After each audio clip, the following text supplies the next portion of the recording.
Shalom Aleichem, a paz seja convosco. Bem-vindo ao meu canal.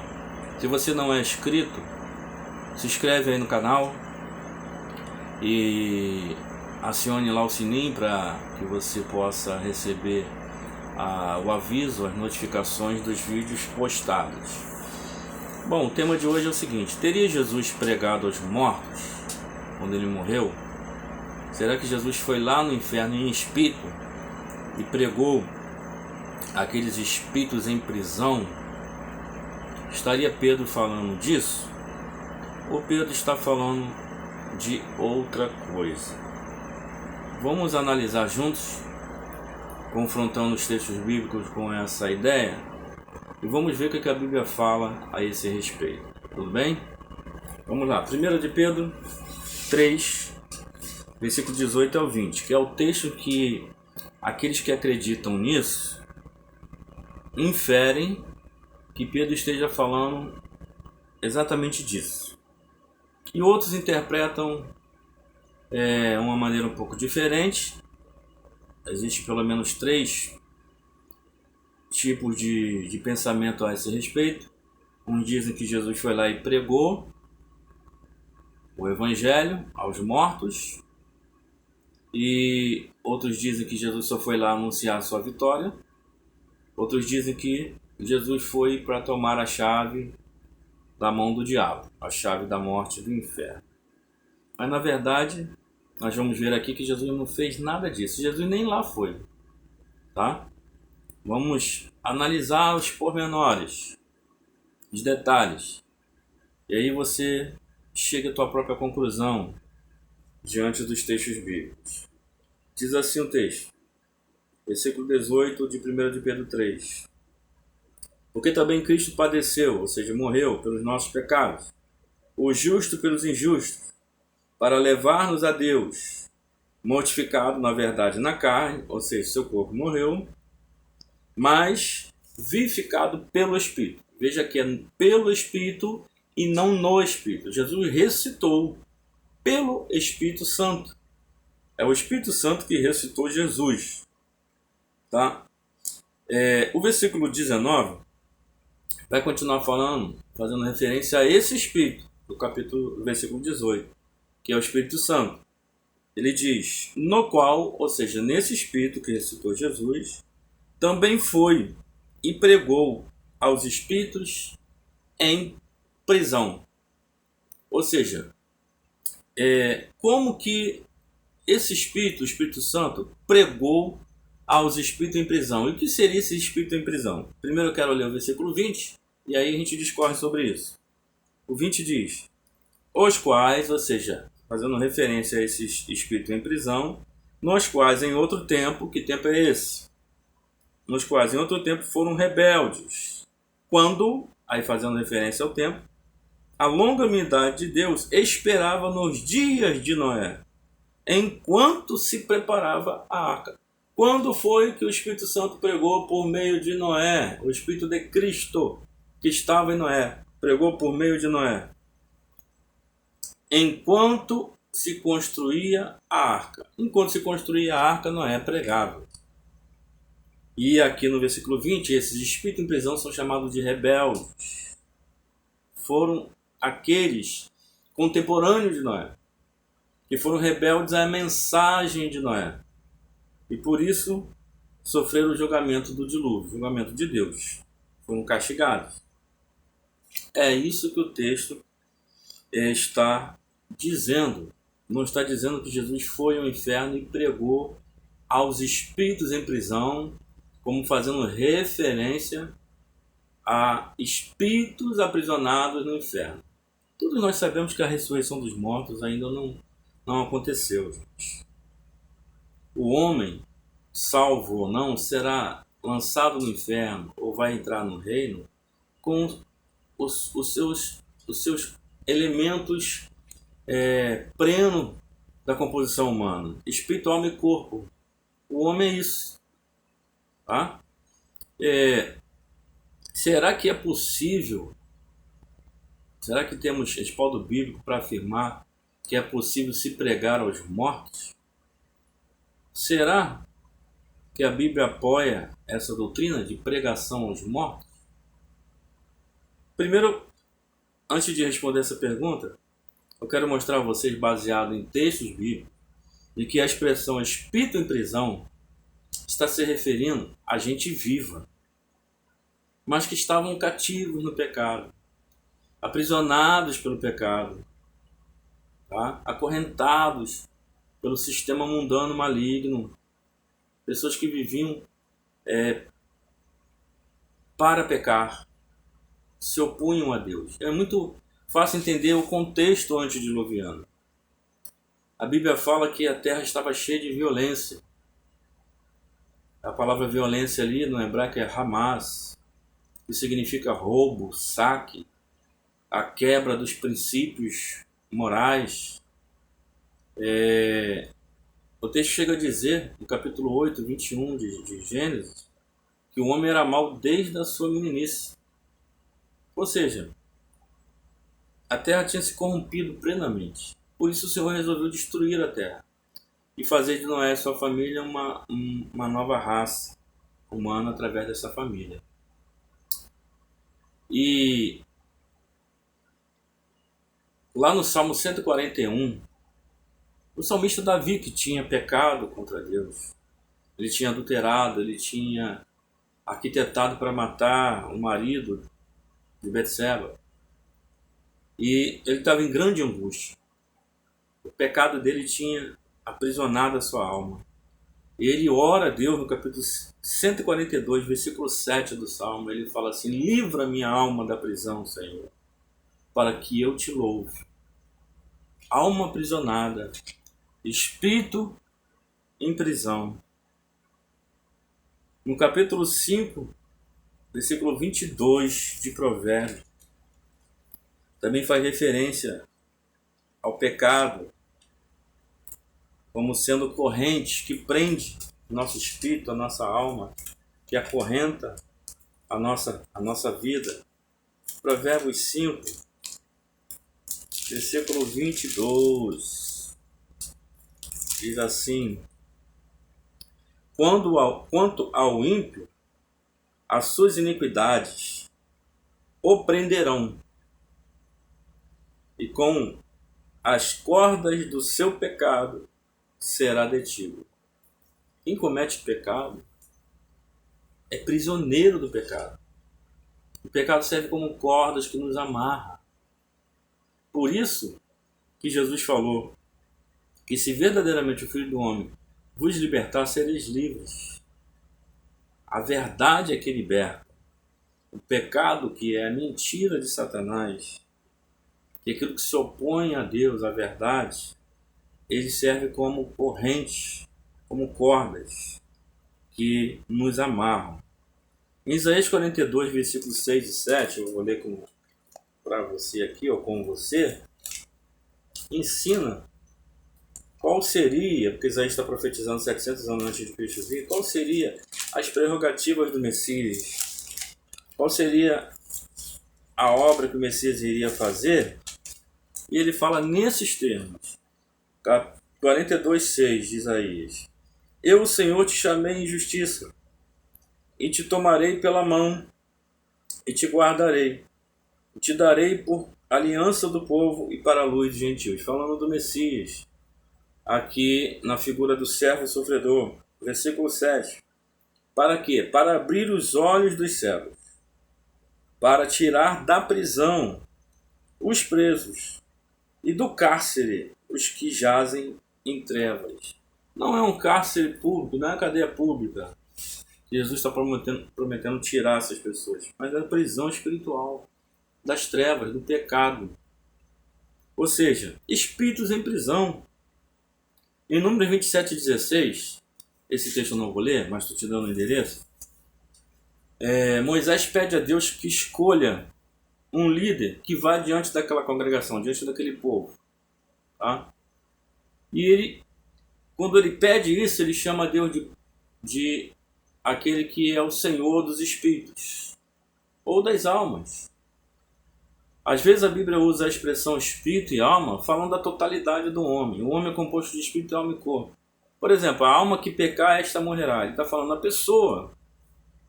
pessoa que pecar, esta morrerá. Então, espíritos em prisão se faz referência a pessoas vivas que estão aprisionadas pelo pecado, estão amarradas, aprisionadas, acorrentadas pelo pecado. Jesus veio para pregar para essas pessoas. Assim como o espírito dele, do Messias, já estava em Noé, no tempo de Noé, pregando aos seus contemporâneos, a esses espíritos que também estavam aprisionados pelo pecado na época. Se você entendeu o que eu falei, comente aí. Qualquer dúvida também, faça o seu comentário, interage aí com o canal.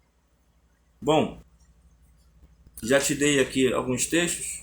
Romanos 8:9, Paulo chama o Espírito Santo de Espírito de Cristo. Em 1 de Pedro 1:10, versículo 11, diz que o Espírito de Cristo estava nos profetas, a qual eles indagavam, investigavam acerca daquilo que eles estavam vendo e profetizando sobre o sofrimento e as glórias que seguiriam o Messias. Ele diz que o Espírito de Cristo estava sobre os profetas. Nós podemos considerar Noé também profeta, porque ele profetizou acerca do dilúvio, que viria o dilúvio, e convocou aquela geração ao arrependimento. Uma pergunta cabe aqui. Antes eu queria dizer o seguinte, o versículo 20 deixa bem claro. Ele nos citou no tempo de 1 de Pedro 3, versículo 20. Nos citou no tempo e diz que a pregação foi feita nos dias de Noé, para aquela gente rebelde, enquanto Noé construía a arca. Preste atenção nisso. Leia várias vezes o texto. Leia várias vezes. Então cabe aqui uma pergunta. Uma pergunta que eu vou responder. A Bíblia dá base para a gente pregar aos mortos? Para se pregar aos mortos? Nem que seja aquela ocasião só. Temos base bíblica? Seria isso que Pedro está dizendo no capítulo 3? Segundo Isaías, capítulo 38, versículo 18 e 19, não adiantaria pregar aos mortos, mesmo porque eles não dariam resposta nenhuma a Jesus. Tá? Versículo 18 e 19 de Isaías 38 diz assim: porque não pode louvar-te a sepultura. Quem morreu não pode louvar a Deus, nem a morte glorificar-te. Portanto, se Jesus fosse com a sua mensagem do Evangelho a essa gente, eles não poderiam dar glória a Deus.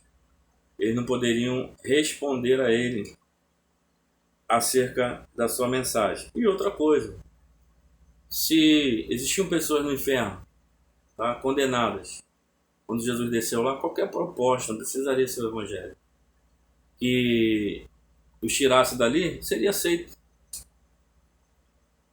Versículo 19: os vivos, esses te louvarão, como eu hoje faço. Ó Pai, o Pai aos filhos fará notória a sua verdade. O que Isaías está dizendo, trocando aqui em miúdo? Não tem como se pregar aos mortos, porque eles estão mortos. O corpo volta ao pó e o espírito volta para Deus. Aliás, aproveitando esse ensejo, quando Jesus morreu na cruz do Calvário, um pouco antes, ele disse: Pai, recebe o meu espírito. O que você acha? O espírito de Cristo desceu ao inferno quando ele morreu ou subiu ao céu? Como ele orou o Pai, entregou o Pai ao espírito. Aqueles que acreditam que Jesus desceu ao inferno vai ter que responder isso aí. O Espírito de Cristo desceu ao inferno e pregou os espíritos cativos lá, que seriam mortos, pessoas mortas. Pessoas que estão mortas estão inativas. Eu vou mostrar a vocês aqui, os mortos estão inconscientes. Jesus não teria descido lá para pregar aos mortos, porque eles estão inconscientes. Na morte não há lembrança, não há memória, não há trabalho, não há sabedoria, não se louva a Deus na sepultura. Hebreus 9, 27 diz o seguinte: está destinado ao homem morrer uma vez só, seguindo após isso o juízo. Ou seja, as pessoas serão cobradas pelo que fizeram em vida. Depois que morreu, já era. Elas vão ser julgadas. Não tem uma segunda chance após a morte. Não existe isso na Bíblia. Não existe essa doutrina que alguns teólogos criaram. Pelo amor de Deus. Em 2 Coríntios 6, 1 e 2, olha que interessante também. Quero ler 2 Coríntios 6,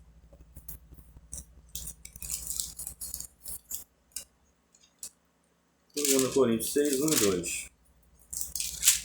Diz assim: E nós, cooperando também com ele, vos exortamos a que não recebais a graça de Deus em vão. Olha o versículo 2. Porque diz: Ouvite em tempo aceitável. Que tempo aceitável é esse? E socorri no dia da salvação. Eis aqui agora o tempo aceitável. Eis aqui agora o dia da salvação. O tempo aceitável, o dia da salvação é agora. Se hoje ouvis a voz do Espírito Santo, não endureçais o vosso coração. Hoje, depois que morreu, já era. Segue-se o juízo. Não tem repescagem após a morte. Não tem mensagem. E por que Jesus pregaria a uma geração, selecionaria essa geração antediluviana para pregar? Porque o texto é bem claro, o texto identifica quem são esses rebeldes, o texto identifica quem são esses espíritos cativos, espíritos em prisão. São pessoas vivas que viveram no tempo de Noé, e que Noé, pelo Espírito de Cristo que estava nele, pregou, porque é o Espírito Santo, é o Espírito de Cristo, a qual ressuscitou Jesus, no qual ele foi e pregou, por meio de Noé. Será que eu estou sendo claro? Por favor, me ajudem aí. Quero mostrar a vocês alguns textos que deixam bem claro e que os mortos estão inconscientes. Em Salmos, capítulo 6, aí eu fico imaginando Jesus pregando para a gente inconsciente. Salmo. Você está conseguindo ver a discrepância disso, dessa doutrina? E ela é pregada até, de uma certa forma, em larga escala, por algumas denominações.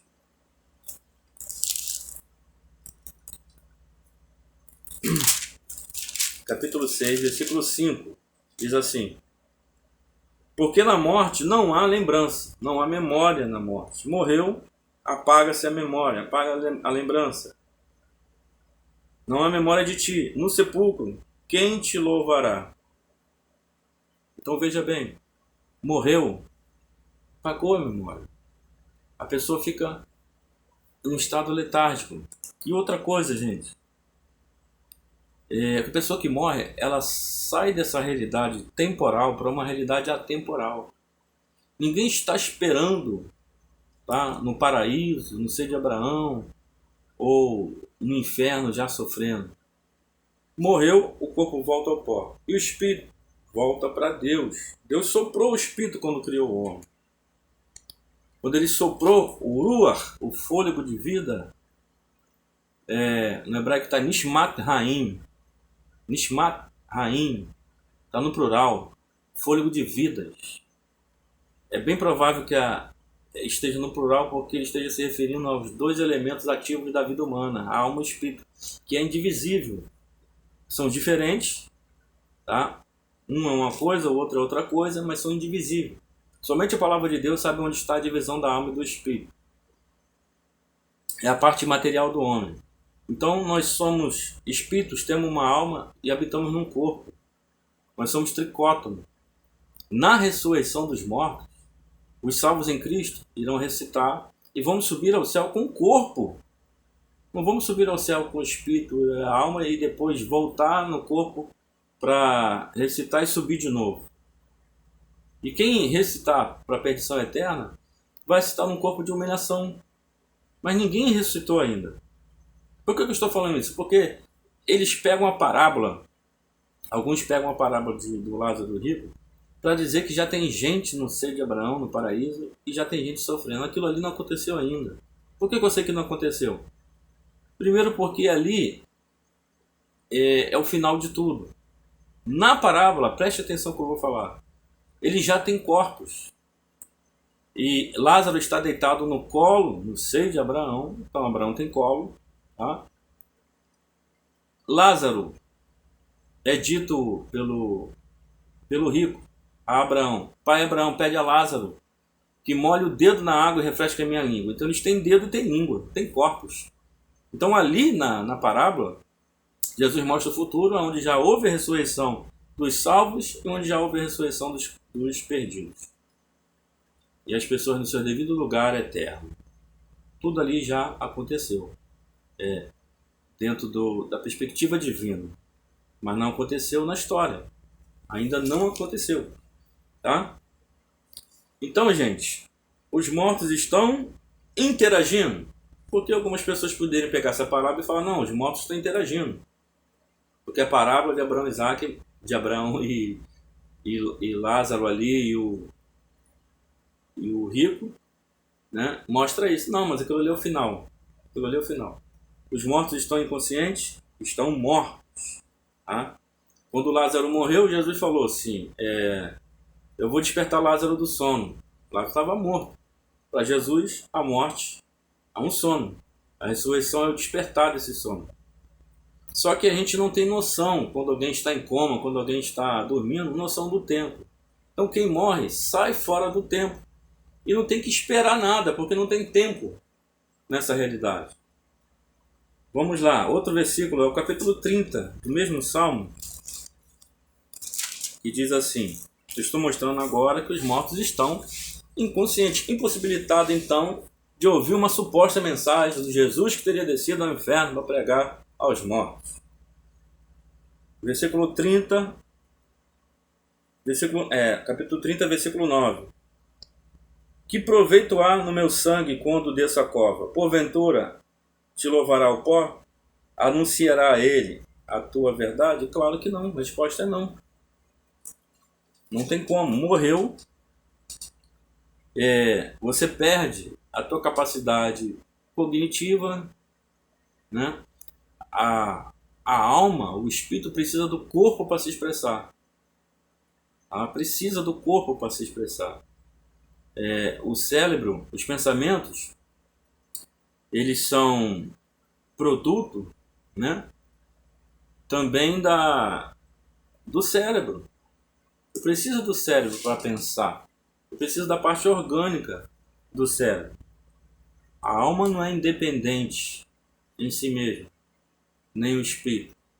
Existe essa junção de corpo, alma e espírito para o homem funcionar nos seus atributos humanos. Falar, ver, ouvir, sentir, perceber. Vamos lá. Eclesiastes também, capítulo 9, versículo 5. Eclesiastes 9, 5. Diz assim: porque os vivos sabem que hão de morrer, mas os mortos não sabem coisa alguma. Não sabem coisa alguma. Não discerne coisa alguma. Não pode decidir por nada. Estão mortos. Estão estáticos. Glória a Jesus. Alguns ensinam que Jesus foi lá não para pregar aos mortos, mas foi lá para retirar de lá os fiéis da antiga aliança. Eles usam alguns textos. Eu gostaria de tratar com você sobre isso no próximo vídeo, ok? Então, veja o próximo vídeo para que você entenda a completude desse assunto. Até a vista.